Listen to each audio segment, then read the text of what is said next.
crossed Turkey, we crossed Krasnodar region, now we are in Rostov. Welcome to my big vlog from Russia with a great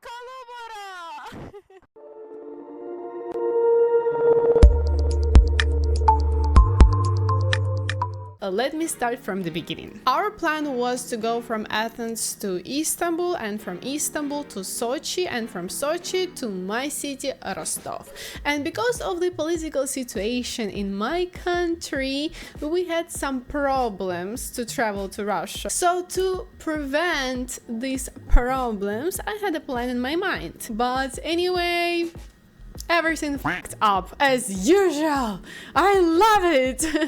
But let me start from the beginning. So I woke up on the 28th of December at around 5 a.m. to prepare for the flight. The first thing I saw on my phone is the message on my email. I opened it and I saw that our flight to Russia, from Istanbul to Russia, is cancelled. What a twist! Fortunately, it wasn't cancelled completely. The air company just delayed it for 4 hours. But in the beginning of the message, it was written that it's cancelled. Why you are writing that? Can you just write that it's delayed? Why you are writing that it's cancelled? You want me to have a heart attack or what? Okay, after I saw that it's not cancelled and it just delayed, I a little bit calmed down. But from Sochi, we had in 3 hours the train to Rostov. And if we have a delay for 4 hours, that means that we don't have time to go to Rostov. We are late. Okay, maybe it was my mistake, like I've never had the flights delayed more than 3 hours, so I thought that 3 hours is more than enough, but it got delayed for 4 hours. Perfect. Thank you so much. So starting from 6 a.m. I started to look for a way to reach my city. Thanks God in Russia we have many services. I don't know why, by the way, we don't have this in Greece. Maybe you have, but I don't know about that. But there are cars. Let's say if you, for example, want to go tomorrow from Athens to Nafplio and you are going alone, you can write in the website that, hey guys, I'm going from Athens to Nafplio. If you want, you can go with me, and you can charge these people for the trip. Like you can get 1 or 2 persons, or maybe 3 if you want to, if you don't want to pay too much for the gasoline or for the tolls. So these people that you are taking with you, they can pay for that instead of you. So basically you can go from Athens to Nafplio on your car for free. It's a kind of dangerous way to travel because you don't know who will be with you in the car. You don't know who is the driver, though sometimes they have good reviews, but sometimes they are no name and it's dangerous. But because I was with Ilyas, I was like, okay, we will die together. Anyway, I found the car for us that goes from Sochi to almost to my city. And from this moment, I can say that our trip is officially started. Of course, Ilyas with his European passport passed the passport control in like 10 minutes, and I with my Russian passport, I passed passport control in 40 minutes. But anyway, we successfully reached Istanbul, and because we had more than 10 hours layover, we decided that we definitely need to go out. And not only that, we also needed to change the airport in Istanbul. We decided, not me, neither Ilyas, we've never been to Istanbul, so why not? Why not to see this beautiful city? But when we arrived to Turkey, we saw that the weather is really bad. Well, it was raining, not too much, but it was still raining. It was cold, but we decided like that we don't have other option and maybe the rain will stop. So we took a taxi for, as I remember, it was 40 euros. I don't know if it's too much or not, but Uber was showing to us approximately the same price. And just look at the taxi that we took. That was super a luxury taxi for 6 persons. And yeah, we went straight to Hagia Sophia because Ilyas really wanted to see this beautiful mosque. But first hours before that, we decided to go to eat in the center of Istanbul some Turkish traditional food like kebab and all of that. It was super delicious, super yummy. We paid around 65 euros, I think. I don't know if it's too much or not, like it's in the center, the most touristic place. Then Elias found on Google Maps where we can leave our luggage, because we were with the luggage, remember, with backpacks and luggages, so it was super uncomfortable to walk to Hagia Sophia. So we found the place in the center right next to Hagia Sophia where we can leave our luggage. I don't remember how much did we pay, but it was not too much. I think it was 10 euros for 2 luggages and unlimited time, I think. And also they said that they have a transfer, so if we need to go somewhere, they can bring us. Anyway, we left our luggage and we went to Hagia Sophia. It was beautiful, but the weather, oh my god. Elias bought the tickets and we went inside to see the interior. Hagia Sophia was built 1488 years ago as a Christian church. Nowadays, the building reflects the religious changes that have played out in the region over the centuries, with the minarets and inscriptions of Islam as well as the lavish mosaics of Christianity. But when we went out of the mosque, the rain was really hard. And because it's the center of Istanbul, no taxis are allowed to go to the center. So we went by foot back to the point where we left our luggage, because we basically didn't have anything to do and it was basically almost the time for us to go to the airport. So we decided to return, and so while we were going, it was like 10 minutes, maybe 15, maybe 20. Anyway, it felt like it was eternity. We were walking through the heavy rain to the point where we left our luggage and we were completely wet.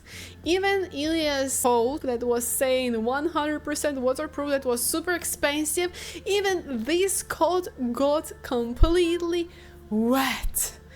And of course we didn't have any good mood. We were angry, we were tired, we were exhausted, I would say, completely wet. And thanks God to these people who are working this point for luggages, in the storage for luggages. They gave us fan. Even Elias' underwear was wet, but in 30 minutes of drying with the fan we were almost okay. And of course we used the service of transfer. They offered us a luxury Mercedes. It looked crazy, guys. It looked much more better than the previous taxi that we got in Turkey, though I thought, what can be better than that?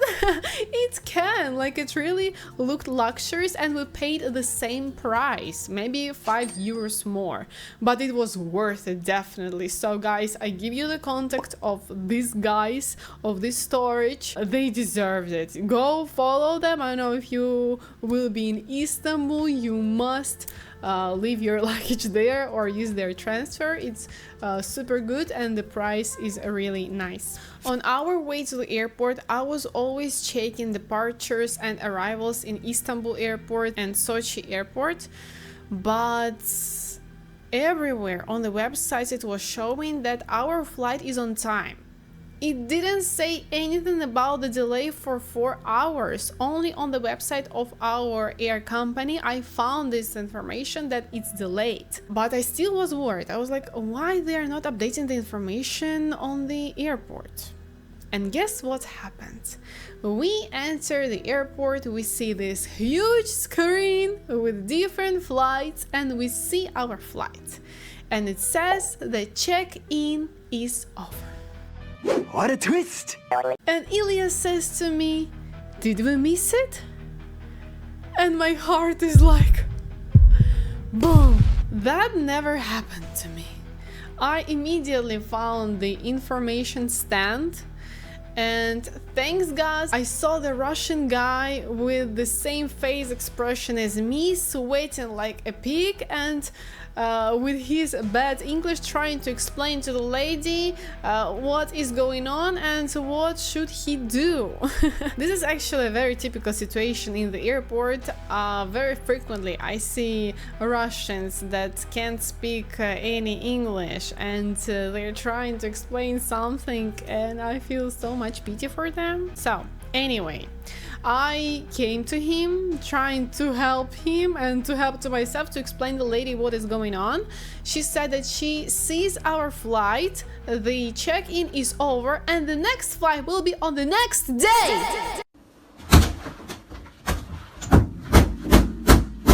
Yes, I was ready to explode. I was like, what? Like, we didn't have much days spent in Russia, and you're saying to me that the flight will be on the next day, and we need 9 hours to reach Rostov, so it's like 2 days on the trip again? Are you crazy? And I started like to tell her, like, I don't remember actually what I was telling her, but I was in panic. And she sent us to another information point where I saw already more Russians with lost faces like me, but they had the information that there are a lot of people that came late for the registration. Late? Guys, you delayed flight for 4 hours, but you opened check-in like nothing happened? Guys, are you crazy? Anyway, they said that they will reopen check-in for all people that came late, and we just need to wait 1.5 hours. But can you imagine how we felt? We were exhausted by the walk in rainy Istanbul, and now I was morally destroyed and still wet. That was super difficult, but then, oh my god, the registration started, and like I think 100 people, or I don't know how many Russians were there, but we ran to this registration point, we checked in, and I couldn't believe that we are going to Russia. But when we reached our gate, we saw the same Russian people sitting everywhere with not happy faces, and there was a steward, I don't know, the worker of the airport that was giving food to the people, and I was like, this is not a good sign. So we ate the food, we watched all the TikToks, all the posts on Instagram, and the boarding still didn't start, and I started to panic again because we had the car right after our flight. Like, I had an agreement with the driver that he will pick us up from the Sochi airport and we will go straight to Rostov. And now my flight is delayed again, so how are we gonna reach Rostov? But the registration finally started 1 hour after it had to start.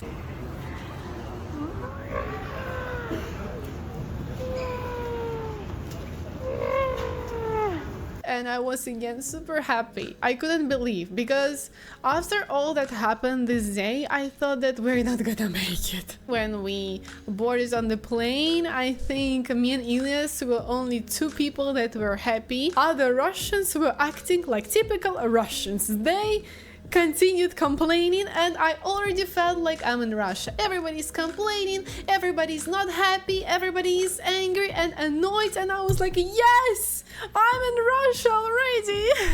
But when we finally landed in Russia, oh my god, I thought that I'm gonna cry when we are going to land, but no, I didn't feel anything, to tell the truth. I felt like I didn't leave Russia. I don't know, all that I saw, I felt like I was in Russia yesterday. I thought that I would be super happy, I would be crying from the happiness, just because, you know, it's something very familiar to me, something that, I don't know, the part of my soul. Although there are many moments that I don't like in Russia, and I was dreaming to move from Russia, still I was kinda missing it. But when we landed, I was like, okay, we landed. We are alive. Are you happy?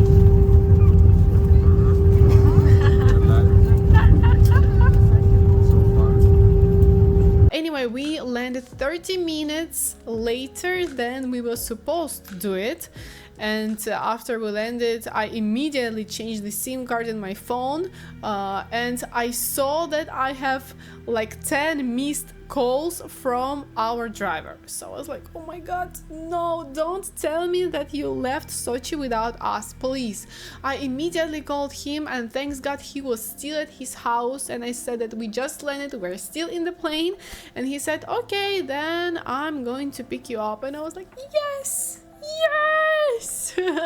So it's around 3:30 a.m. we left airport, and I saw a Russian Lada that came to pick us up. Unfortunately, in the app it didn't show what car will come to us, what car does the driver has.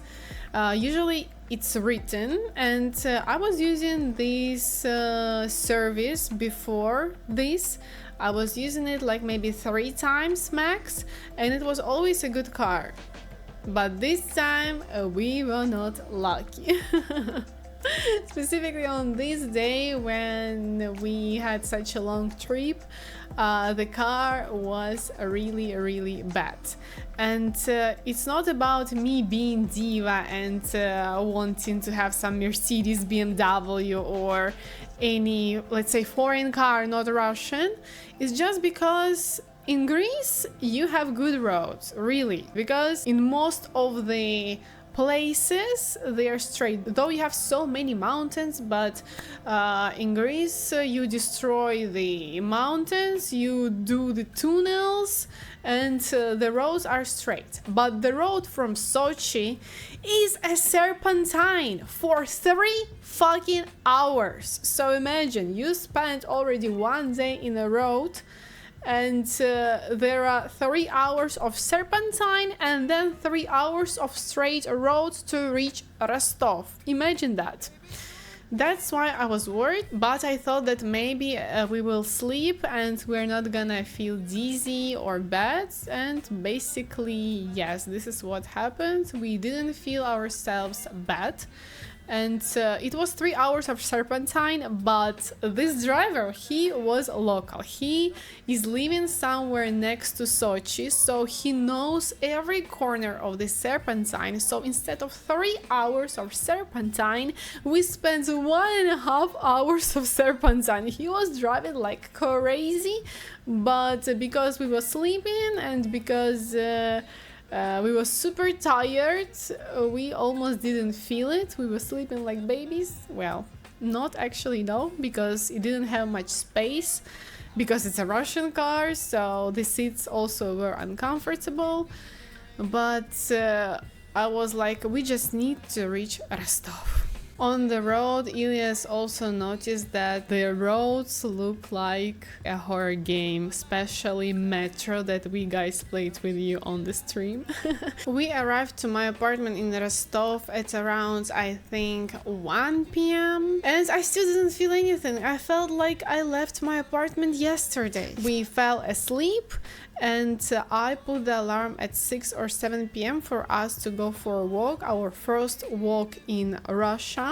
But we were sleeping till I think 9 p.m. or even 10, and we went out only at I think 11 p.m. We went straight to the main square of Rostov-on-Don. So right now we are in the main square of Rostov, and this is the stela in honor of all the soldiers that died in the Second World War. And as you can see, there is the flame flame down there. It's internal flame, and basically in every Russian city, even in small Russian towns, there is always a memorial with internal flame, and it's always working 24/7 in every city of Russia. The weather was around 0 degrees. It was cold, but it wasn't windy, though Rostov is considered a very windy region. We took a coffee and we went for a walk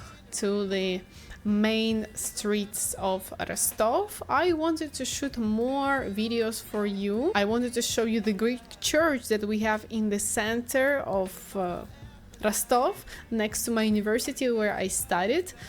But because of the cold, my phone started to die very quickly, and I didn't take the power bank with myself. And also we struggled another problem. When I was living in Russia, we didn't have it, but that was a surprise for me because of the drones and because of all the situation, political situation. As you remember, my city is close to the border with Ukraine, so for less drones to come to our city from the Ukrainian side, the government started to close internet after midnight. And as you remember, we arrived in the center at 11 p.m. So after our walk, after us shooting the videos, it was almost midnight and my phone was dying, and I was like, we need to order the taxi right now because how we're gonna leave the center? So we returned back to my home at around 1 a.m. and here was another problem. We were hungry. And because we didn't have internet, well, it was barely working. Though my sister says that Wi-Fi is working okay, not super good in the night after midnight, but the mobile data is shit. And when I opened the application to order food, we couldn't even see the images. So we barely ordered food. We were so hungry that we decided to order food even without the internet, with bad internet. So at 4 a.m. A Russian shawarma came to our house. First Russian food in Rostov. Something like gyros, but a bit different, with many sauces, potatoes, meat. And I asked Ilias what does he choose, gyros, not souvlaki or this, and he said souvlaki, of course. Typical Greek answer. Also, we were drinking Russian Coca-Cola and Ilias didn't like it. On the next day, we woke up kinda early. I think it was around 10 a.m. because Ilias wanted to go to the Greek bakery in Russia. Kalimera New Year edition. Of course, we took Greek coffee and Greek desserts, but also we took Russian sausage in the duff. It's a snack that I always ate in a school canteen. And when I saw Dubai chocolate, I couldn't but buy it. I don't know if...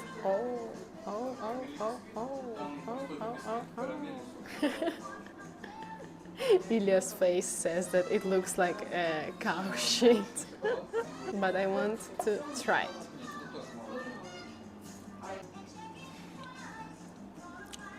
It's cool.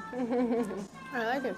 I think the original one should be better, but I like this kataifi pastry. It's so crunchy. And I like milk chocolate. And I think I feel a little bit of pistachio. Not too much, but I can feel it. Yeah, I want pistachio taste to be brighter in this Dubai chocolate. Ilya's opinion about Dubai chocolate. Not bad. Your opinion about the sausage in the pastry. It was just bad. You didn't like the sausage? Not at all. What is better, sausage in the duff or Dubai chocolate? Definitely Dubai. Dubai chocolate is better than the sausage in the duff. In this specific. In this specific place, okay. Your opinion about mela macaroni and freddo espresso? Mela macaron super dry, but not bad. I like it. Freddo espresso? Disaster. Why? It looks and tastes like frappe. Your opinion about portocalopita? Again, dry, but I like it better than mela macaron.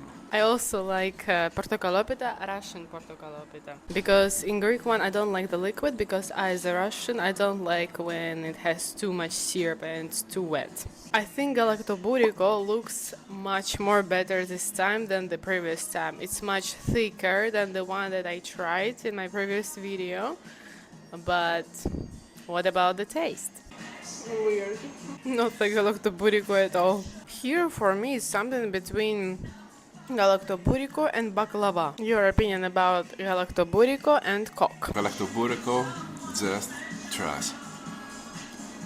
Yeah, I would throw it out of the window right now. Coke, okay. Super dry again. Why? Super dry, but you say that it's fluffy. No, I said it should be fluffy. It should be fluffy, but it's hard like bread. Hard like a rock. I don't know, maybe it's because we're Russians, we don't like when it has too much syrup, too much liquid. But yeah, galactoburiko is super weird for me. I don't know, maybe it's Cretan recipe or some... Ilya says no, maybe, I don't know, maybe it's some other part of Greece. In the end, we asked the waiter what is wrong with galactoburiko, and she said that probably the owners, which are Greeks, adapted Greek recipe to Russia, and this is what we got in the end. In the evening, we finally went to visit my sister. She's living on the 23rd floor and Ilyas is afraid of heights, and we barely convinced him to see this beautiful view. She's my best nail master, and also she cooked for us Russian crepes that I was also cooking on one of my streams on Twitch to see her cat, her beautiful cat Tisha. And after we did my nails, we went to the center of the city to eat some Russian food in the Russian restaurant. Though we didn't eat Russian food, we just ordered steaks. But anyway, it was an amazing day. We were laughing a lot. And in this evening, I realized how much I missed my family, my sister. Yeah, I didn't miss Russia. I missed my sister, my parents, and after we returned back home, I started to cry. I felt this distance, this 3,000 kilometers distance between Athens and Rostov. On the next day, the 31st of December, me, my sister, her husband and Ilyas, we had a plan to go to my parents to celebrate New Year because it was the New Year day, 31st of December, and we wanted to celebrate it with my parents with the Russian traditional New Year salads. But when we were packing the luggage, Ilyas hurted his back. And after that, he could barely walk and move.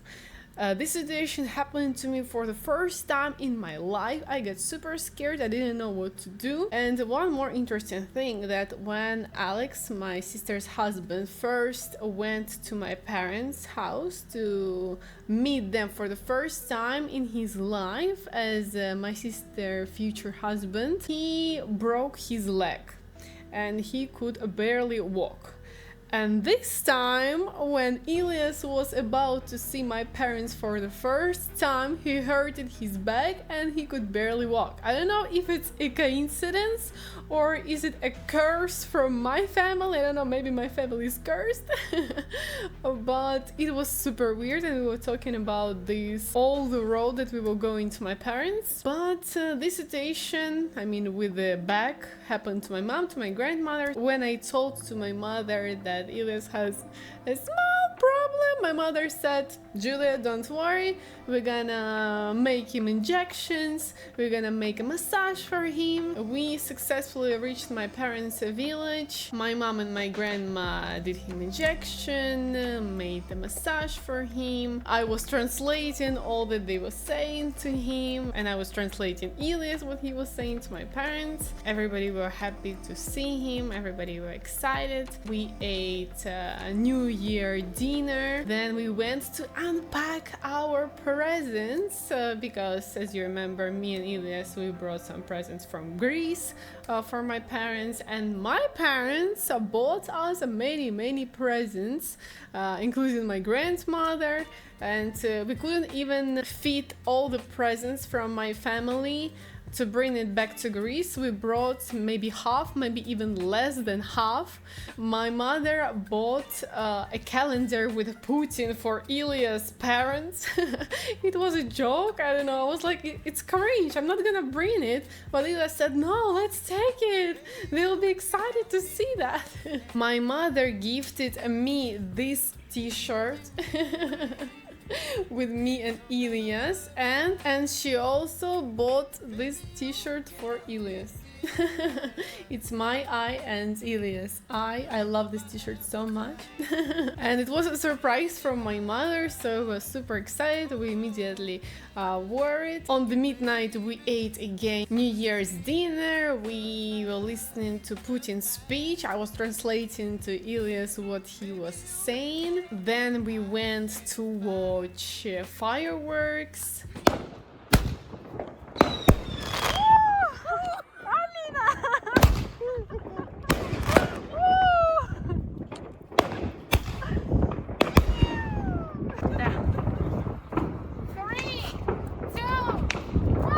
Let's go!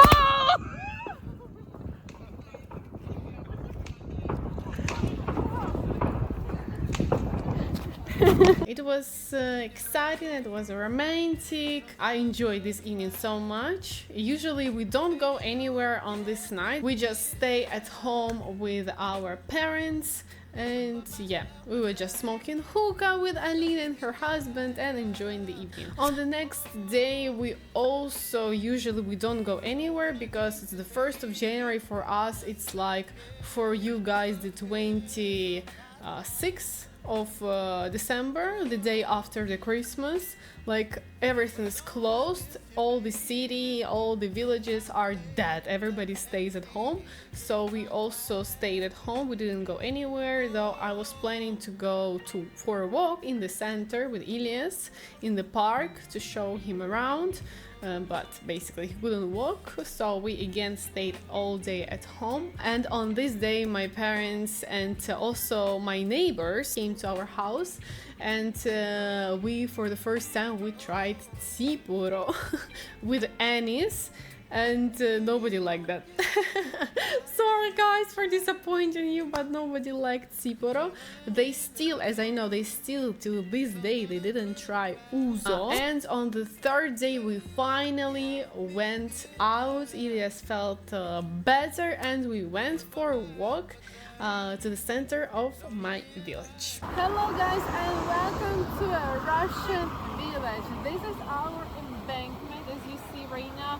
We have for the first days that we are here in Russia, clear sky, super clean. I don't know, we have sun, we have beautiful sunset, and yeah, welcome.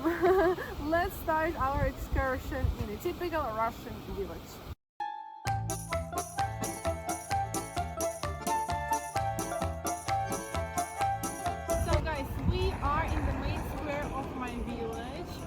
People are celebrating here different festivals, like the day of the village. Here is the stage where we have concerts with different artists that come from Moscow and other cities. As you can see, as usual, it's New Year time, so we have here Christmas tree, and here you can see the parking, and a big parking left as well. And in the evening, especially on summer, people are gathering here with their cars. They are turning on music on full and they're just partying. Some of them are bringing hookahs, beers, and just having party here on the parking. This is my school where I studied for 11 years, guys. I would say that this is one of the most popular schools in my village. We have 4 schools in our village, and mine is one of the best schools in this village. Guys, this is our palace. This is one of the oldest buildings in the village, and for many years this building was one of the highest buildings in our village. And of course the church that is kind of new. I think they built like maybe 7 years ago. As I told you, in every Russian city, Russian towns, we have a memorial complex with internal flame dedicated to our fallen heroes.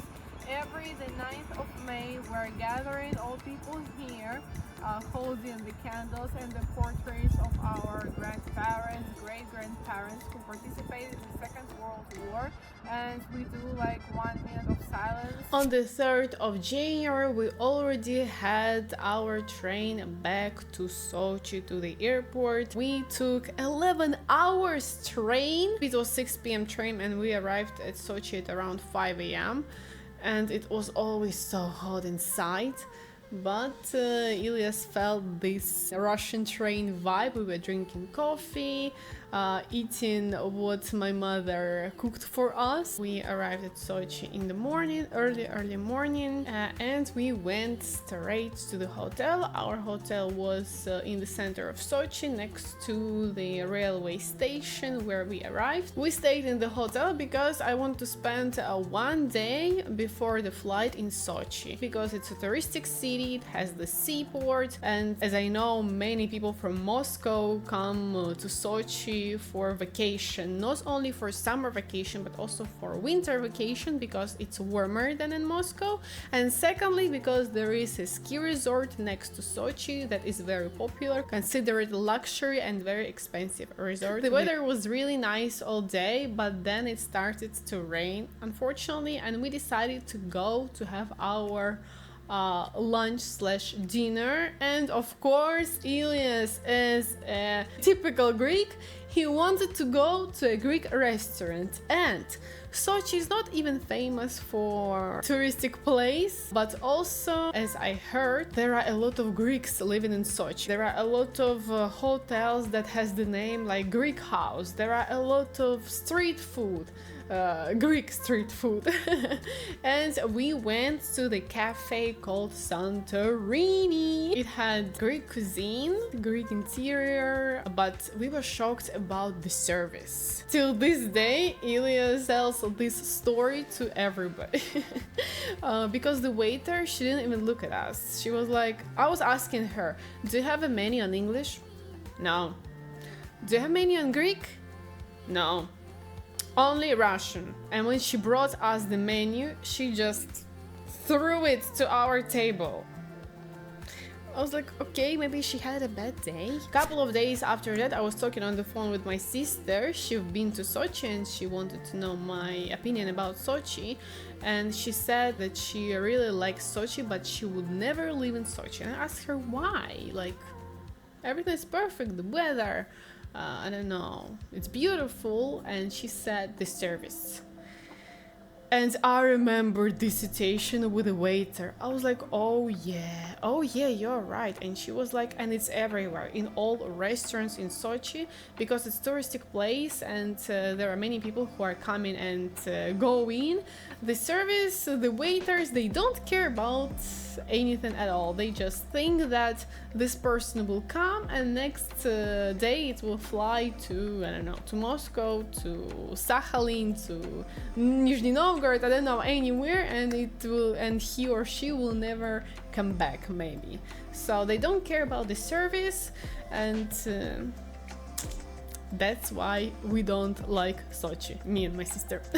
Then we were shocked with portions, because in comparison with Greece, they are super small. And maybe in Greek restaurant I was expecting bigger portions, like in Greece, but no, they were Russian portions, very small, but the same price as in Greece. In the evening it started to rain really hard. We just stayed in the hotel, we packed our luggage, and next morning we had a flight back to Greece.